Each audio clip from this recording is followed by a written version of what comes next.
Hello and welcome to Crowforest Reviews.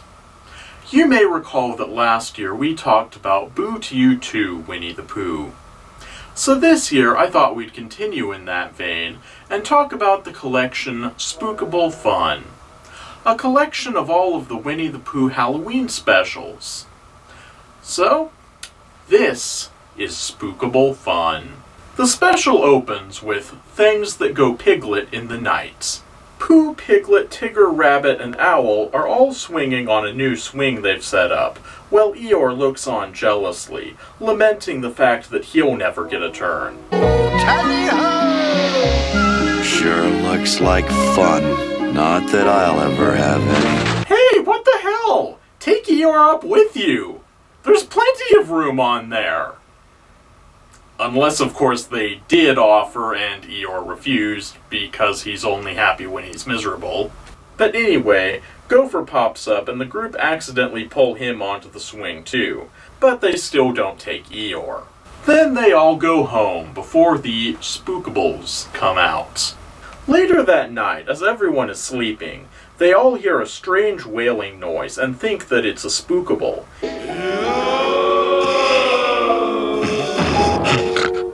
And, well, hijinks ensue, involving Piglet running around the forest wearing a bedsheet and inadvertently scaring everyone.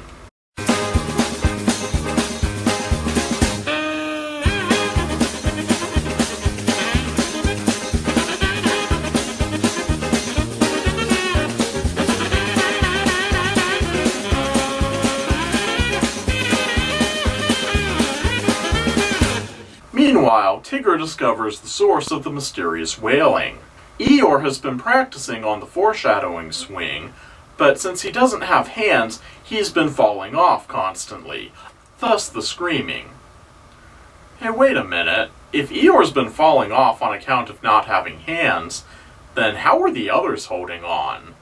I mean, sure, Rabbit has hands, and Tigger has sort of mitten hands, but Pooh and Piglet have the exact same non-hands as Eeyore, and they were somehow fine. But oh well. So anyway, Tigger straps a parachute to Eeyore and launches him into the air.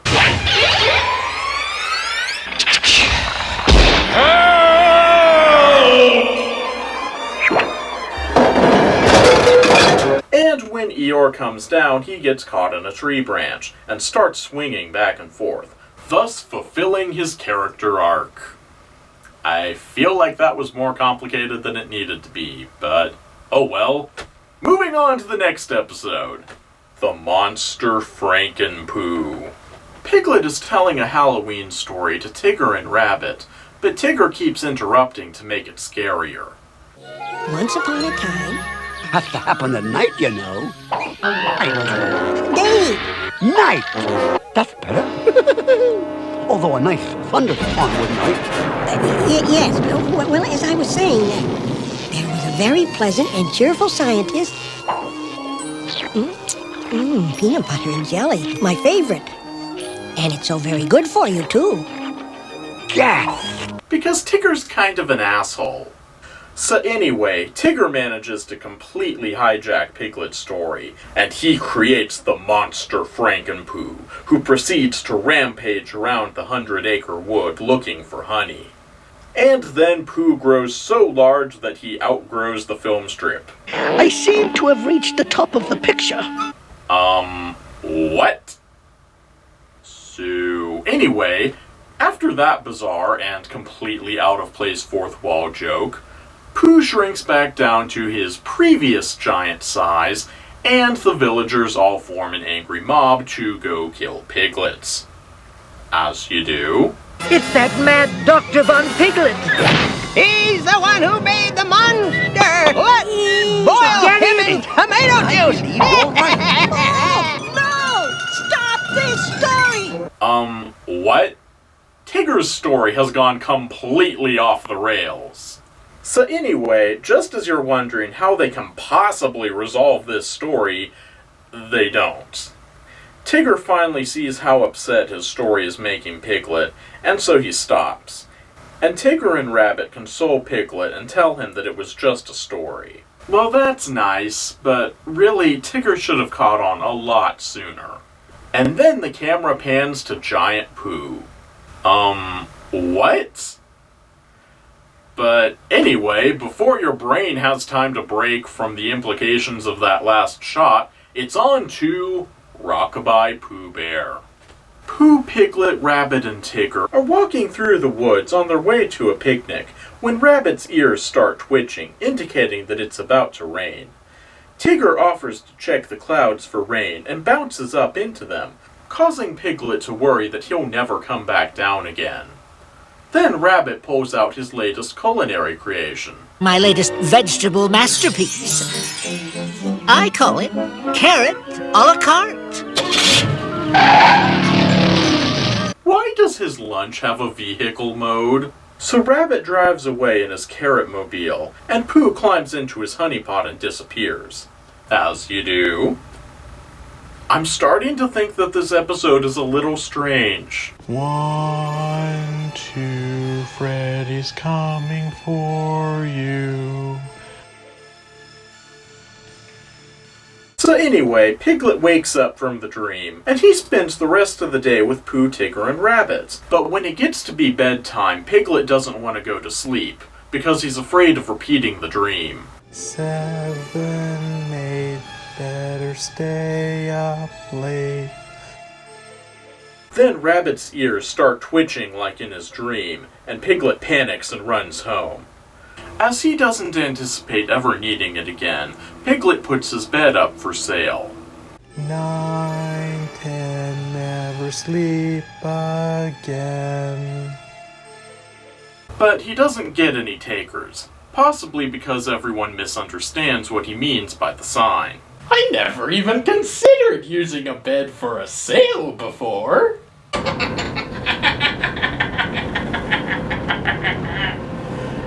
Pooh offers to stay up with Piglet, and the next morning they go back to Rabbit's house to help clean up from the night before. Rabbit is concerned about Piglet's new never sleep again policy, and so he decides to trick Piglet into counting sheep, or rather counting Tigger over and over again. But it doesn't work, so they decide to trick Piglet into thinking that he's already asleep, to convince him that everything will be fine. Tigger dresses up like the Sandman to convince Piglet that he's asleep, and Rabbit starts twitching his ears and saying that a storm is coming. And then a storm actually comes. Say, I don't remember us putting that in Piglet's dream. Oh, we didn't. Wait, so a storm just happens to blow in right when they needed one? And why are they admitting to trying to fake a dream in front of Piglet? Did they actually somehow manage to conjure up the storm and are now pretending that they were trying to fake a dream as a kind of double bluff because they think that Piglet would suspect them of trying to fake a dream, but if they admit to trying to fake a dream and say that it just isn't working, that Piglet will somehow buy that? What is going on here? So anyway, the wind blows away Tigger, Rabbit, and Pooh, And then the storm immediately blows over, leaving Piglet all alone. For about 2 seconds, before Tigger lands on him. Then Piglet and Tigger go off to find Rabbit and Pooh. Wait, what? I wouldn't mind at all if this dream came true. But your dream did come true, Piglet. Well, you see, little Piglet, your dream, which was really our dream, which turned out not to be a dream after all, came true. It did? What the hell just happened? Was it a dream or wasn't it? If it was a dream, then how does that ending make any sense? And if it wasn't a dream, then where did that storm come from? And where did it go? Do Pooh and his friends have power over the winds? Have they been airbenders this whole time? Why has that never come up before? There's been several times when having airbending powers would have come in very handy. Remember that time when they were all hanging off the cliff? Of all the safer places to be, I don't think this is one. Yeah, airbending would have been very useful that time. Or did Piglet just fall asleep at some point and just happens to have a better dream? Or maybe the whole thing was a dream. The entire episode. Or maybe even the entire special is just one long dream. I haven't been this confused since Inception. And even that was easier to follow. But anyway, on to our penultimate story. Pooh Moon. Pooh and his friends are camping in the woods, and Tigger fails at popping popcorn. And of course, he blames Rabbit. Popping corn is one of the things Tiggers do best. I knew you put too much corn in that popper. You just grew too much pop in your corn. Sure. Yeah, that's how that works. Pooh realizes that he's out of honey, and so he starts telling the others the story of the honeymoon, which of course is where one gets moon honey from. Obviously, everyone knows that. But of course, Tigger has to turn it into a ghost story about the Grab-Me-Gotcha, a honeymoon spookable that guards the moon honey. Piglet is so scared by Tigger's story that he decides to sleep in the corn basket instead of in his sleeping bag. Because I guess it's safer there? And Pooh offers to sleep there with him to keep him safe. Do you think the moon has honey on it, Piglet? Didn't you just tell that whole long story about how it does? Wow, your memory is not what it used to be. And it used to be crap. So anyway, everyone falls asleep, but the picnic basket is sitting too close to the fire, and so the popcorn begins to pop, launching Pooh and Piglet into the air.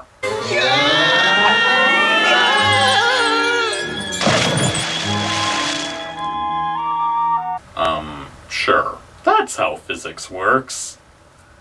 Also, why did the popcorn wait until they were all asleep to suddenly all pop at once? Anyway, upon landing, Pooh thinks that they've been popped to the moon.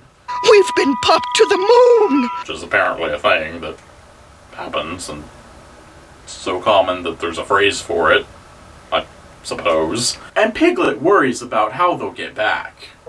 Pooh, the moon always fades away at dawn. I think something faded away would be awfully difficult to stand on, don't you? That's a good question, Piglet. That is a good question. I'll have to test that.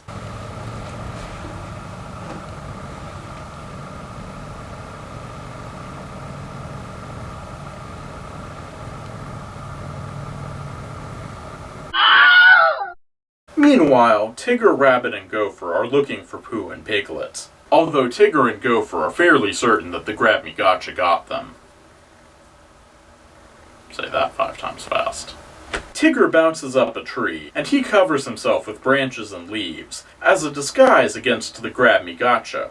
I can't see hide nor seek of 'em. Yes, that is definitely the expression. Actually, that's a better expression. We should use that instead. Meanwhile, down below, Rabbit and Gopher cover themselves in mud by way of Grab-Me-Gotcha disguises. And then, of course, hijinks ensue, when everyone mistakes everyone else for Grab-Me-Gotchas. That seems to be a common theme with these episodes.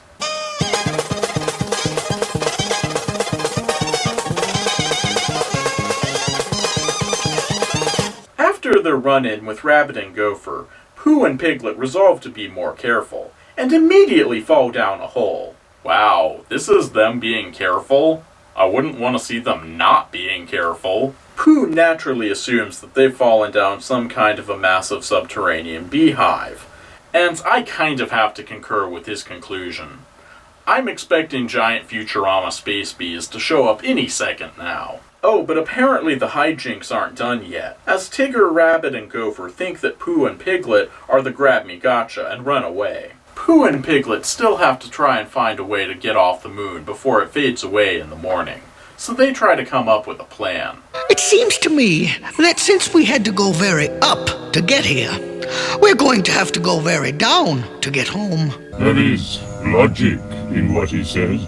Can't argue with that logic. Pooh proposes that they climb the tallest cliff they can find and jump off, in order to get some momentum going for their fall back to Earth. I'm not entirely certain that this show has a very good grasp of physics. So Pooh and Piglet fall off the cliff and ride into a trap that Tigger, Rabbit, and Gopher set up. And so the episode ends with Tigger accidentally dropping Piglet outside the movie frame and having to go back for him. What? And now on to our final story, A Night to Remember. The episode opens on a dark and stormy night. Or maybe it's during the day, it's a little unclear. Pooh and his friends are all gathered inside what I can only assume is Christopher Robin's house, since it's definitely not any of their houses, and everything is set up for a much taller resident. But if this is Christopher Robin's house, then that raises all sorts of questions about the cosmology of the 100-Acre Wood and its relationship to the real world. Is the 100-Acre Wood just supposed to be a pocket dimension that exists inside of Christopher Robin's house? If so, how did they get out? How are they even able to exist in the real world? Shouldn't they just be stuffed animals in his house? And if they are able to get out of the 100-Acre Wood, then how can they possibly... Well, somebody might care. So anyway, regardless of any cosmological paradoxes being caused, Pooh and his friends decide to go into the attic to find something to do since it's raining and they can't go outside. Tigger mentions that they might find Spookables in the attic, because he's obsessed with Spookables. And so they decide to send Pooh up first, because they're all cowards. But then, through a series of shenanigans and hijinks, they all get scared and end up flying past Pooh on the stairs, and end up shutting Pooh out of the attic. And getting scared by him when he shows up. They aren't too bright, are they? They find an old chessboard and a few pieces, but there's some pieces missing, so they all split up to search for the missing pieces so they can play. But Piglet is too scared to search the old trunk, so he hides while the others seek. So having found none of the missing pieces, everyone decides to dress up as the missing pieces and play that way. Somehow. Do they plan on shrinking down and playing Harry Potter style? Or are they just going to hit each other with fake swords and call it chess? Probably that second one. Well, regardless, they get ready to play. But then, of course, Piglet has to search the old trunk in order to fulfill his character arc. So Piglet falls into the trunk, and he ends up getting transported into a very strange Dungeons & Dragons universe. Wait, did he hit his head and is dreaming? Or is this the 100-Acre Wood? Was the 100-Acre Wood always in a trunk in Christopher Robin's attic? Or is this another pocket dimension, and the 100-Acre Wood is in another trunk? Maybe every trunk in Christopher Robin's attic leads to a different micro-universe. Maybe... Well, somebody might care. There you are, you sneaky little canite. I'm the Bishop of Bounce. So Piglet is recruited by Bishop Tigger to fight the dragon that's taken over the town. And... It's Eeyore. It's so obviously Eeyore. Tigger takes Piglet to see King Pooh, and on the way they run into Rabbit the magician. Then, in the palace, they run into Gopher, the court jester? I have no idea what he's supposed to be, but the point is that the only one not there is Eeyore, which just confirms that he's the dragon. As if we needed confirmation with the foreshadowing dragon clock. They try to send Piglet off to fight the dragon, but he refuses to go. If you'll excuse me, I really do have to be somewhere. Somewhere where? Somewhere else? I'm going to have to remember that one. That is top-notch excusing. Piglet tries to get away, crawling toward the door, telling himself it's just a dream. It's just a dream. It's just a dream. Decided to go with the dream theory instead of the multiverse theory, because it's just a simpler explanation. But before he can leave, Gopher stops him. If you'll excuse me, I think my horse is double parked.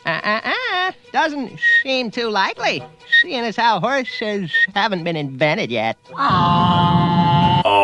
What? I mean, I guess this does work better than all the anachronisms in Aladdin, pretending that something is anachronistic when it clearly isn't. So I guess this is just Disney's way of poking fun at themselves. And with Eeyore's dragon groan there, it almost sounds like a booing laugh track after that terrible joke. Horses haven't been invented yet. So, yeah, that kind of works. Rabbit casts a spell on Piglet's shield to make it indestructible. Which, yeah, that's just gonna make it break, isn't it? Then Rabbit gives Piglet a Deus Ex Machina spell to defeat the dragon, which promptly turns him into a turtle. Oh, don't feel badly. I can't spell very well either. No, you really can't. They send Piglet off to slay the dragon, not giving him a chance to protest. So Piglet makes his way to the dragon's lair, even being so considerate as to ring the doorbell. Piglet goes into the cave, but he shakes out of his armor at the sight of the dragon, and his shield instantly shatters.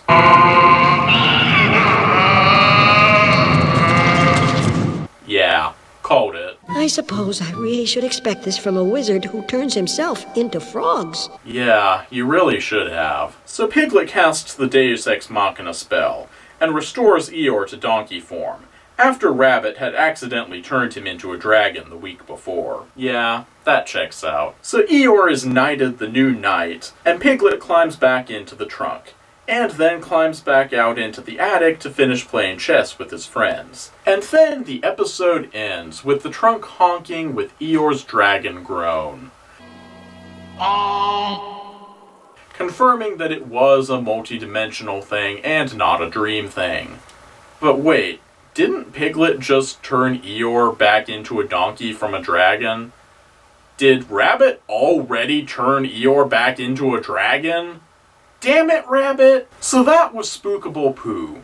How was it? That was really good. Some of the sections don't really hold up quite as well as I remember them, like the Frankenpooh bit. But others, like A Night to Remember, really do hold up as being just as good as I remember them. Well, that's all for now. Until next time, here's your kid-friendly clip of the day. Peanut butter and jelly, my favorite. And it's so very good for you, too. Gasp! What is it? What is it? Foolish goblin, ghastly ghost, everything scares me the most. All I really want to do is be with Pooh, Eeyore, and Tigger. Kinda creepy, sorta scary, yes, but maybe not so very. Well, in order to be brave, I tell myself that I am not afraid. No, not too much. And if I am not afraid, not more than a touch, I can be around my friends, and being with them is much better. We might be more brave together than I can say that I am not of. What if some spook comes up to me when it's dark and really gloomy? How very grand to stand up tall, but could I even stand at all? I don't have one scary feature, a timid, small, and frightened creature. Dear, oh dear, I'm just not brave. I want to tell them I am not afraid. No, not too much. And if I am not afraid, not more than a touch, I can be around my friends, and being with them is much better. We might be more brave together. It's Halloween, I'll face my fear, 'cause it's the spookiest night of the year. What a very grand thing to be so brave, to show myself that I am not